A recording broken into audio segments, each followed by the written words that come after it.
Nakalimutan mo bang maglaba? Grabe ka naman. Pwede bang may ginawa lang ako dun sa Pampang, kaya ganito pa rin yung suot ko?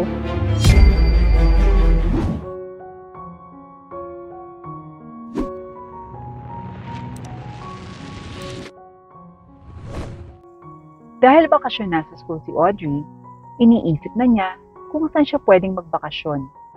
Dahil talaga namang bored na siya sa buhay niya sa Maynila. Ma, kung doon kaya muna ako kay Tita Yoli, kontakin mo muna siya. Magtanong ka kung pwedeng doon ka muna magbakasyon. Wala ka bang number nila, ma? Ay, okay na pala, ma. I-message ko na lang si Tita sa Facebook. Oo nga, friend mo naman siya, di ba? Kaya i-message mo muna. Para kung pumayag, ihatid ka namin ng papa mo sa sakayan. Tita, si Audrey po ito. Bakasyon na naman po kasi namin. Okay lang po ba na diyan ako magbakasyon sa inyo? Mga 2 buwan? Chat niya sa kanyang tita. Hindi naman online ng mga oras na yun ng tita niya, kaya sinabi niya sa mama niya na hindi pa ito sumasagot. Ma, di pa online si tita eh. Wala pang SIM din. Ani Audrey. Magre-reply din niya na anak. Halika na muna, kumain na muna tayo. Yaya ni Sally, sa anak na si Audrey. Ayoko pa kasi man na magtrabaho, gusto munang mag-enjoy. Anak, kung anong desisyon mo, walang problema. Tsaka, high school ka pa lang naman. Sana naman mag-reply na kagad si tita ma, para naman iba yung nakikita ko. Sagot pa ni Audrey. Naku, anak. Marami kang magagalaan dun sa lugar nila sa Palawan. Magaganda pa yung mga beaches dun. Wow, ma. Yun talaga yung gusto ko eh. Sagot pa ni Audrey. Pagkatapos nilang kumain, ay nagpahinga lamang sila ng saglit at natulog na rin. Kinabukasan naman, ay pumasok sa eskwelahan si Audrey para tapusin naman ang kanyang clearance. Ma, pa, pasok na po ako ha. Marami po akong gagawin ngayon eh. Sige lang anak, ingat ah. Sagot ng kanyang mga magulang. Kasabay na rin niyang pumasok ang kanyang kaibigang si Stella. Sana naman matapos natin agad to, Audrey. Sabi ni Stella. Oo nga eh. Bakit ka pala nagmamadali din? Tanong ni Audrey. Kasi, magbabakasyon kami kina Lola sa Bataan. Kaya excited na ako. Ako na lang din kasi inaantay nila mama para makaalis na kami. Ay, sana all, magbabakasyon. Ako, di pa sigurado sa Palawan kila tita. Hindi pa siya nagre-reply kung pwede ako dun eh. Ani Audrey. Uy, maganda rin sa Palawan no. Kaya i-push mo yan girl. Ikaw din bestie, siguradong mag-e-enjoy ka sa Bataan. New view. At mga bagong tao na rin. Sige, mag-enjoy tayo pareho. Habang papasok na nga sila sa eskwelahan, ay nakita pa nilang iba pa nilang kaklase. Bala kasi nilang sabay-sabay na lang silang magpapirma para mabilis na pirmahan ang mga guro nila. Kaagad namang nakapagpapirma sila sa mga guro at sumapit ang 4:00 ng hapon ay natapos na nila ang clearance. Buti naman natatapos natin ng isang araw. Oo nga be, at di na tayo pabalik-balik pa. Paano ba yan? Bukang bukas na ang alis namin. Sana ikaw din. Matuloy ka sa Palawan ha. Naku, sana nga be. Para makapagbakasyon naman ng malayo. Ani Audrey at sabay ang tawa ng dalawang magkaibigan. Umuwi na rin si Audrey at naghanap ng merienda. Ma, anong minamerienda niyo ni Papa? Tanong nito. Nagsopos ako anak. Ayan, meron pa dyan. Initin mo na lang kung kakain ka. Pili ng kanyang mama Sally. Sige po ma, salamat. Kanina pa ako nagugutom talaga. Ibinaba na muna ni Audrey ang mga gamit at saka nagpalit ng damit ng bahay.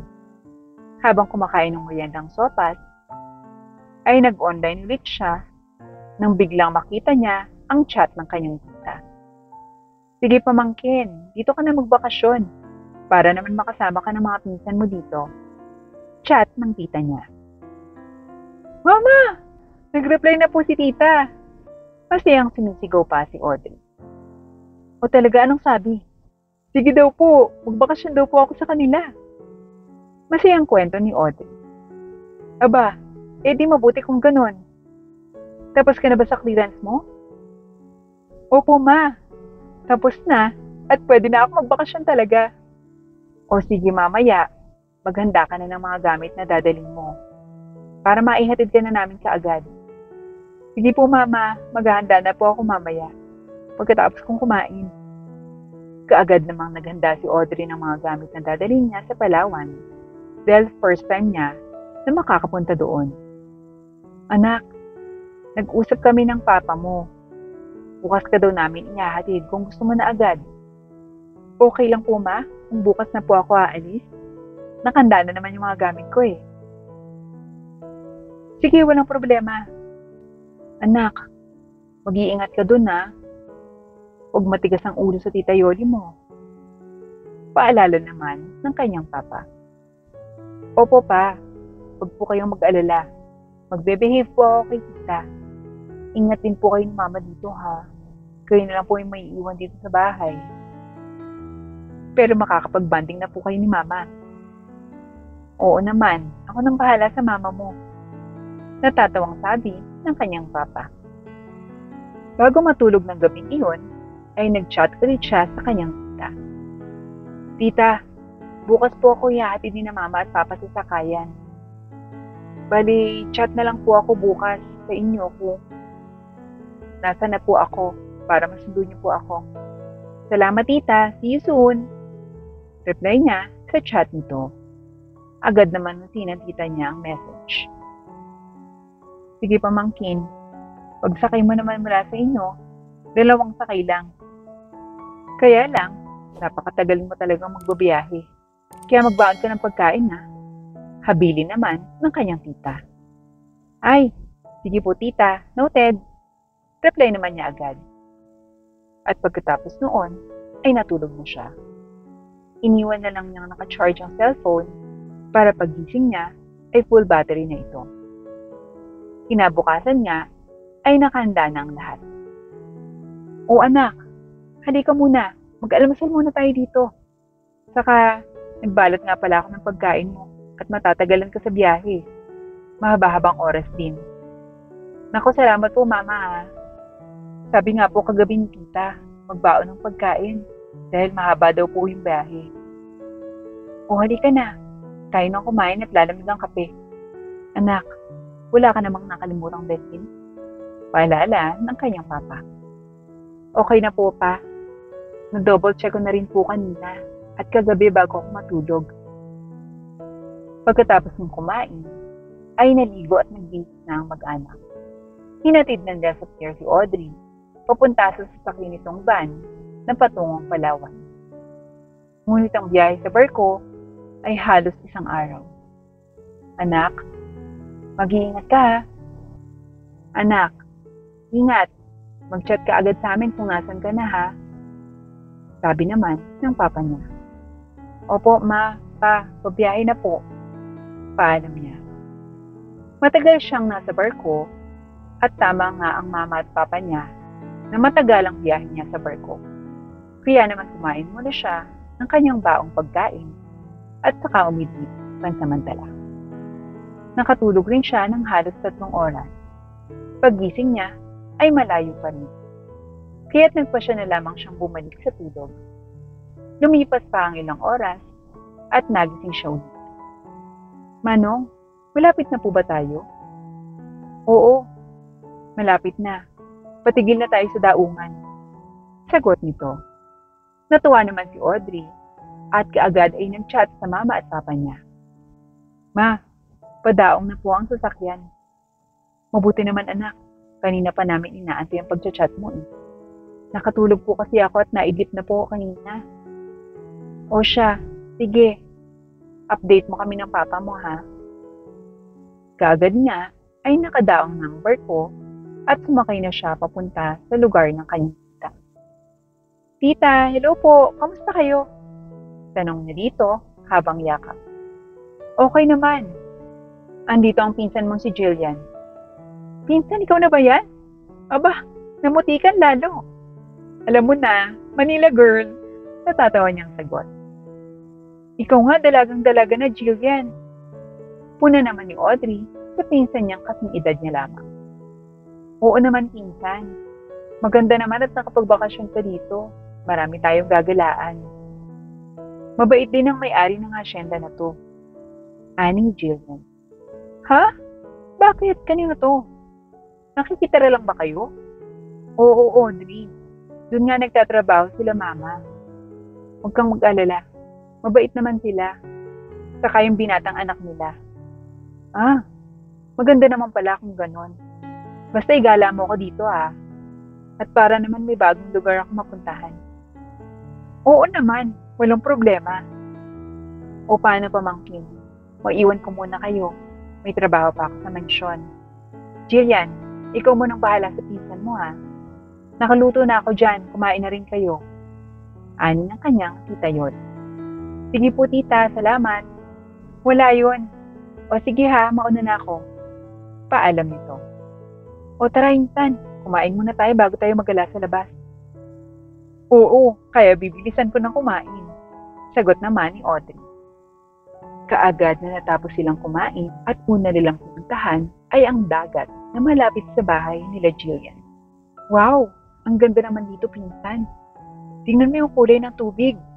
Pati ang hangin, ang sariwa. Masayang sabi ni Audrey. Oo, ganito talaga dito pinsan.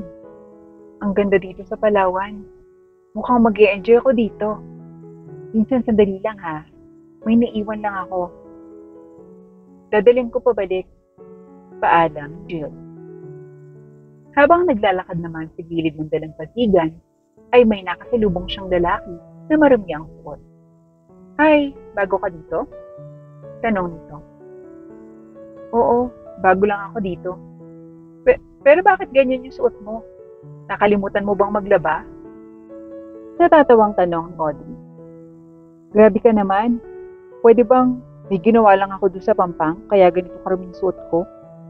Paliwanag ng binatang si Leo. Natatawa ako sa itsura mo. Hi, whatever. Ani Audrey. Habang papabalik naman si Jillian sa kanya. Sir Leo, kayo po pala. Nanisid po ba kayo at ganyan karumi ang suot nyo? Oo. Saka, naglinis din ako ng mga basura doon. Kilala mo ba siya? Tinutukoy nito si Audrey. Ay opo, Sir Leo, pinsan ko po. Pakilala ni Jillian. Sir, bakit? Sino ba siya, Jillian? Si Sir Leo, yung anak ng may-ari ng asyenda. At beach na to, pinsan. Ha? Naku! Hi, Leo. Pasensya na. Pinagtawanan kita kanina. Nahihiyang sagot ni Audrey. Pinsan ka pala ni Jillian. Okay lang. Sanay na naman ako na pagtatawanan. By the way, I'm Leo. Pakilala nito. Pasensya na talaga ulit. I'm Audrey. Hi, Audrey. Nice to meet you. Nice to meet you too. Sige, enjoy kayo sa beach. Huling sabi pa ni Leo. Salamat, Leo. Sagot naman ni Audrey.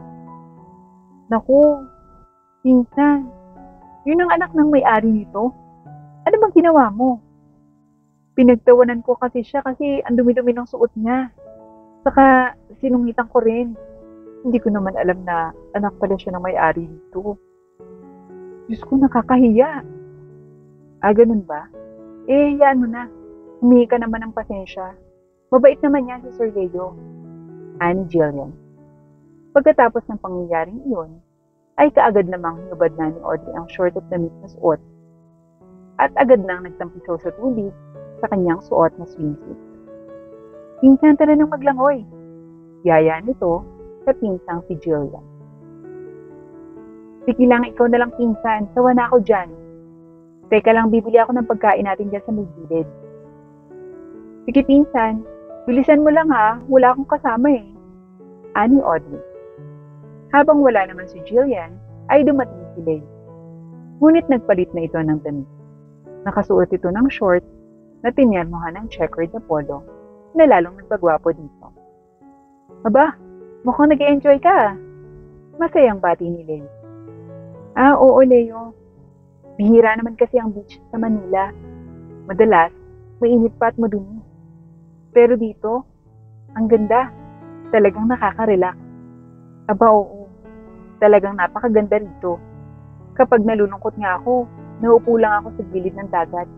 Pagkatapos, okay na ako. Oo, talagang nakakawala ng stress pag ganito kaganda yung paligid mo. Oo, tama. Asa na nga pala yung pinsan mong si Jillian? Bibili daw siya ng pagkain. Gusto mo sabay na tayong magmerienda? Doon sa may cafeteria.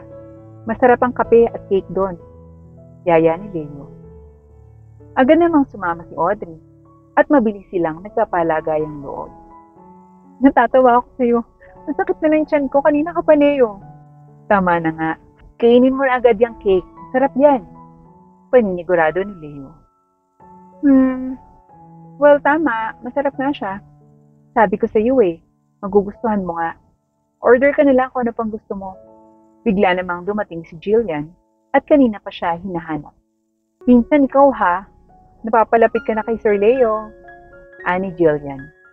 Bakit ba? Pogi naman siya. Di ba Audrey? Oh well, pwede na rin.